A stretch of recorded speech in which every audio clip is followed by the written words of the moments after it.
विपक्ष की शिकायत पर ईसी का बड़ा एक्शन, महाराष्ट्र डीजीपी का ट्रांसफर। महाराष्ट्र विधानसभा चुनाव से पहले आयोग ने पुलिस अधिकारी रश्मि शुक्ला का ट्रांसफर कर दिया। विपक्ष की शिकायतों पर उन्हें फोन टेपिंग के आरोप में पद से हटाया गया। अब उन्हें सशस्त्र सीमा बल में भेजा गया है। चुनाव आयोग ने राजनीतिक अपराधों की बढ़ती चिंता जताते हुए कार्रवाई की, ताकि चुनावी माहौल सुधरे और लेवल प्लेइंग फील्ड जैसी स्थिति नहीं रहेगी। जम्मू कश्मीर से बेखबर, बस चुनाव पर नजर। उद्धव सेना का मोदी सरकार पर हमला। शिवसेना यूबीटी ने सोमवार को आरोप लगाया कि केंद्र सरकार का ध्यान सिर्फ महाराष्ट्र और झारखंड में विधानसभा चुनाव जीतने पर है। जम्मू कश्मीर के मुद्दों को सुलझाने का समय नहीं मिल रहा। यह टिप्पणी श्रीनगर के सीआरपीएफ बंकर पर ग्रेनेड हमले के एक दिन बाद आई, जिसमें 11 नागरिक घायल हुए। झूठे वादे वाले बयान पर खड़गे का जवाब, दे डाली चुनौती। कांग्रेस अध्यक्ष मल्लिकार्जुन खड़गे ने सोमवार को प्रधानमंत्री नरेंद्र मोदी को चुनौती देते हुए कहा है कि वे विपक्ष के खिलाफ झूठ फैलाने के बजाय असली मुद्दों पर बात करके दिखाएं। उन्होंने भारतीय अर्थव्यवस्था के बारे में बात करते हुए प्रधानमंत्री मोदी के नेतृत्व वाली केंद्र सरकार पर देश में आर्थिक खलबली पैदा करने का आरोप लगाया है। मोदी ने कर्नाटक जैसे राज्यों में कांग्रेस पर जनता से किए वादों को पूरा न करने का आरोप लगाया था। धर्म बदलने वाले दलितों को एसटी का दर्जा देने के खिलाफ एनसीएसटी का विरोध। धर्म बदलने वाले दलितों को बड़ा झटका लग सकता है। खबर है कि एनसीएसटी यानी राष्ट्रीय अनुसूचित जाति आयोग धर्मांतरण पर इस्लाम और ईसाई धर्म अपनाने वाले को एसटी का दर्जा देने का विरोध करेगा। केंद्र सरकार ने हाल ही में धर्मांतरण करने वाले दलितों को एसटी दर्जा देने की जाँच कर रहे जाँच आयोग को 1 साल का विस्तार दिया है। आर्टिकल 370 वापस लाओ, जम्मू कश्मीर विधानसभा में पीडीपी विधायक का प्रस्ताव। जम्मू कश्मीर विधानसभा में पीडीपी विधायक वहीद पारा ने अनुच्छेद 370 हटाने के खिलाफ प्रस्ताव पेश किया, जिसमें जम्मू कश्मीर का विशेष दर्जा बहाल करने की मांग की गई। इस पर भाजपा विधायकों ने हंगामा किया। पारा ने कहा कि जम्मू कश्मीर को फिर से विशेष दर्जा और पूर्ण राज्य का दर्जा मिलना चाहिए। सीआई चंद्रचूड़ की सेवानिवृत्ति से पहले न्यायाधीशों की नियुक्ति अटकी। भारत के मुख्य न्यायाधीश चंद्रचूड़ की अध्यक्षता वाले सुप्रीम कोर्ट कॉलेजियम द्वारा उच्च न्यायालय के न्यायाधीशों की नियुक्ति के लिए भेजे गए नामों पर कोई प्रगति नहीं हुई है। सीआई चंद्रचूड़ 10 नवंबर को सेवानिवृत्त होने वाले हैं। अजीत पवार की बारामती में इमोशनल अपील। महाराष्ट्र की बारामती विधानसभा सीट पर सबसे हाई प्रोफाइल मुकाबला चल रहा है। अजीत पवार के मुकाबले शरद पवार ने उनके ही भतीजे योगेंद्र पवार को उतार दिया है। इस बीच अजीत पवार ने इमोशनल अपील की है। उन्होंने बारामती में एक कार्यक्रम में कहा कि आप लोग मुझे ही वोट दे। वादा किया कि वह बारामती में पानी की सप्लाई कराएंगे। मुसलमानों के हित को नहीं पहुंचने देंगे नुकसान। तेलुगु देशम पार्टी के उपाध्यक्ष नवाब जान ने नई दिल्ली में आयोजित संविधान बचाओ सम्मेलन में कहा कि वक्फ संशोधन विधेयक को पारित होने से रोकना चाहिए। उन्होंने चंद्रबाबू नायडू का समर्थन करते हुए कहा कि वे मुसलमानों के हितों को नुकसान पहुंचने वाले विधेयकों को नहीं होने देंगे। स्टैंड अप कॉमेडियन ने पार्क की दीवार से भिरा दी पोस्ट कार्ड। हैदराबाद के स्टैंड अप कॉमेडियन उत्सव दीक्षित को सड़क पर उल्टी सीधी ड्राइविंग और सार्वजनिक संपत्ति को नुकसान पहुंचाने के मामले में गिरफ्तार किया गया है। आरोप है कि उन्होंने अपनी लग्जरी पोस्ट कार को केबीआर पार्क की बाउंड्री से टकरा दिया, जिससे एक पेड़ और बाउंड्री वॉल को नुकसान पहुंचा। दीक्षित मौके से भाग गए, लेकिन बाद में पुलिस ने उन्हें पकड़ लिया।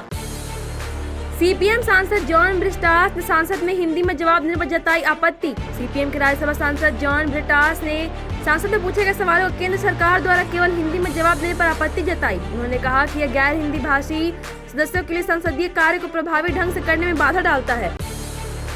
योगी कैबिनेट मीटिंग में अहम फैसले, 3 साल पर होंगे शिक्षकों के तबादले। मुख्यमंत्री योगी आदित्यनाथ की अध्यक्षता में सोमवार को कैबिनेट की बैठक हुई, जिसमें 27 प्रस्तावों को मंजूरी दी गई। नई सीरा नीति और लैंड यूज नीति 2024 को हरी झंडी मिली। पशु चिकित्सकों की कमी दूर करने के लिए डिप्लोमा पाठ्यक्रम चलाने का निर्णय लिया गया। नई उच्चतर सेवा नियमावली के तहत अब अध्यापकों के 3 साल की सेवा पर तबादले हो सकेंगे। मायावती ने कहा भाजपा कांग्रेस चुनावी जुगाड़ में व्यस्त। बसपा सुप्रीमो मायावती ने कहा कि महाराष्ट्र झारखंड विधानसभा चुनाव जीतने के लिए भाजपा और कांग्रेस जुगाड़ की राजनीति कर रही है। उन्होंने आरोप लगाया कि देश में गरीबी, बेरोजगारी और महंगाई के बीच ये आरोप प्रत्यारोप में व्यस्त है, जबकि लोगों को रोजगार की जरूरत है। महाकुंभ में गैर हिंदुओं की एंट्री पर बोले बागेश्वर बाबा। धीरेन्द्र कृष्ण शास्त्री ने प्रयागराज महाकुंभ में मुसलमानों की दुकानों और गैर हिंदुओं की एंट्री बैन करने की बात का समर्थन किया है। धीरेन्द्र कृष्ण शास्त्री ने कहा कि जब उन्हें राम से कोई काम नहीं है तो राम के काम से क्या काम, इसलिए गैर हिंदुओं को महाकुंभ में प्रवेश वर्जित कर देना चाहिए। कहा कि जिन्हें सनातन संस्कृति का ज्ञान हो उसी को यह कार्य दिया जाए तो ही उत्तम है। चुनाव से पहले आपने बीजेपी को दिया झटका। दिल्ली में विधानसभा चुनाव के पहले दल बदल तेज हो गया है। आम आदमी पार्टी ने भाजपा को झटका देते हुए लक्ष्मी नगर से 2 बार की भाजपा पार्षद बीबी त्यागी को शामिल किया। उनकी सदस्यता पूर्व मुख्यमंत्री मनीष सिसोदिया ने दिलाई। गंदा पानी लेकर आप विधायक के दफ्तर पहुंची जनता। दिल्ली के कोंडली विधानसभा के लोग गंदा पानी बोतल में भरकर आप विधायक कुलदीप कुमार के कार्यालय पहुंचे और नलों में आ रहे गंदे पानी की शिकायत की। उन्होंने कहा कि या तो सहायक पानी पी ले या विधायक को बुलाएं। विधायक कुलदीप कुमार ने इस पर प्रतिक्रिया देते हुए दिल्ली बीजेपी को टैग करते हुए कहा कि यह ओछी राजनीति है और शिकायत करने वाले भाजपा कार्यकर्ताओं की नौटंकी चलने वाली नहीं है। कांग्रेस नेता के बयान पर बोले धीरेन्द्र कृष्ण शास्त्री। बागेश्वर धाम के पंडित धीरेन्द्र कृष्ण शास्त्री ने कांग्रेस नेता उदित राय पर प्रतिक्रिया देते हुए कहा कि वह अपने पवित्र मुंह से उनका नाम नहीं ले सकते। दरअसल उदित राय ने शास्त्री पर आरोप लगाया था कि वे भाजपा और आरएसएस के इशारे पर हिंदू राष्ट्र बनाने की बातें कर रहे हैं।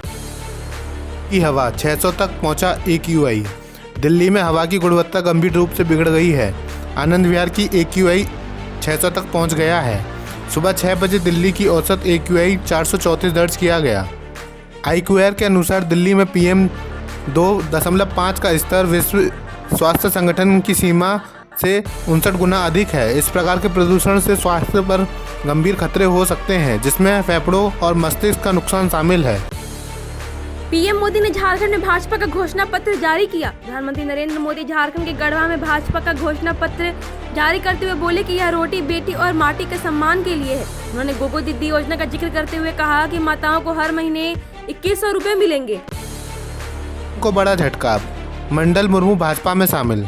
झारखंड विधानसभा चुनाव में बरैठ सीट से मुख्यमंत्री हेमंत सोरेन के प्रस्तावित सिदो कानू के वंशज मंडल मुर्मू रविवार को भाजपा में शामिल हो गए।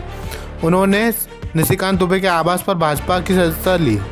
मंडल मुर्मू ने कहा कि वे सिदो कानू के छठे वंशज हैं और भाजपा की नीति से प्रभावित होकर पार्टी में शामिल हुए हैं, क्योंकि JMM में उन्हें सहज नहीं लग रहा था। IPL 2025 का मेगा ऑक्शन नवंबर में रियाद में होने की संभावना। न्यूज एजेंसी NI के मुताबिक IPL 2025 का मेगा ऑक्शन नवंबर के अंत में रियाद में हो सकता है। इस मेगा ऑक्शन से पहले सभी 10 फ्रेंचाइजी ने अपने रिटेन खिलाड़ियों की लिस्ट जारी कर दी है। ने 9 नवंबर पर खुद के लिए नई बाउंड्री सेट करने का किया ऐलान। बॉलीवुड एक्ट्रेस मलाइका अरोड़ा ने लंबे वक्त अर्जुन कपूर को डेट किया। अर्जुन कपूर ने मलाइका संग अपनी ब्रेकअप को कंफर्म किया है। अब मलाइका ने एक पोस्ट किया है। इस पोस्ट में एक्ट्रेस ने लिखा, 9 नवंबर ऐसा समय है जब आप अब उन लोगों, स्थानों और चीज़ों को नहीं कहना शुरू कर दें जो आपकी एनर्जी को ख़त्म करते हैं। इससे क्लियर है कि मलाइका ने खुद के लिए एक नई बाउंड्री सेट करने का फैसला कर लिया है। ऐश्वर्या राय के बर्थडे पर अमिताभ बच्चन का पुराना ट्वीट वायरल। ऐश्वर्या राय और अभिषेक बच्चन के तलाक से जुड़ी गॉसिप्स बढ़ती जा रही है। इस साल ऐश्वर्या के जन्मदिन बच्चन फैमिली से किसी ने सोशल मीडिया पर विश नहीं किया। अमिताभ बच्चन के पुराने ट्वीट्स वायरल हो रहे हैं। उसमें उन्होंने बहू ऐश्वर्या राय के बर्थडे पर लोगों के लिए मैसेज लिखे थे। भाभी फेम सौम्या टंडन के बर्थडे पार्टी के वीडियो देख भड़के यूजर। भाभी जी घर पर हैं। शो में अनीता भाभी का किरदार निभाने वाली सौम्या टंडन ने हाल ही में अपने सोशल मीडिया पर अपने बर्थडे सेलिब्रेशन के कई वीडियो शेयर किए हैं, जिसे देखने के बाद यूजर्स उन्हें ट्रोल कर रहे हैं। इन वीडियोस में सौम्या अपनी फैमिली और फ्रेंड्स के साथ जन्मदिन मनाती नजर आ रही हैं। सौम्या ने वाइट कलर की प्रिटेंट शर्ट 1 पीस ड्रेस पहनी है। इसके साथ सौम्या के सिल्वर शूज उनके लुक को और भी ज़्यादा कॉम्प्लीमेंट कर रहे हैं। इस दौरान सौम्या ड्रिंक करती नजर आईं। चंकी पांडे ने करियर पर की बात, कहा सितारों के आने से हुआ था करियर फीका। बॉलीवुड एक्टर चंकी पांडे ने हाल ही में अपने करियर के बारे में खुलकर बात की। उन्होंने बताया कि उनके आने के बाद गोविंदा, आमिर खान, सलमान खान और अजय देवगन बॉलीवुड में एंट्री करने लगे थे, जिसके कारण उनका करियर फीका पड़ने लगा। ये 3 और सिंघम अगेन के बीच दिवाली पर रिलीज का मुकाबला। कार्तिक आर्यन की फिल्म भूल भुलैया 3 इस दिवाली अजय देवगन की सिंघम अगेन के साथ रिलीज हुई। भूल भुलैया 3 का opening day collection 36 crore 60 lakh रुपए रहा था, जबकि सिंघम अगेन ने 43 करोड़ 70 लाख रुपए कमाए। भूल भुलैया 3 ओपनिंग वीकेंड में टॉप 20 में नहीं आ सकी, जबकि सिंघम अगेन ने कई रिकॉर्ड तोड़ते हुए तगड़ी कमाई की।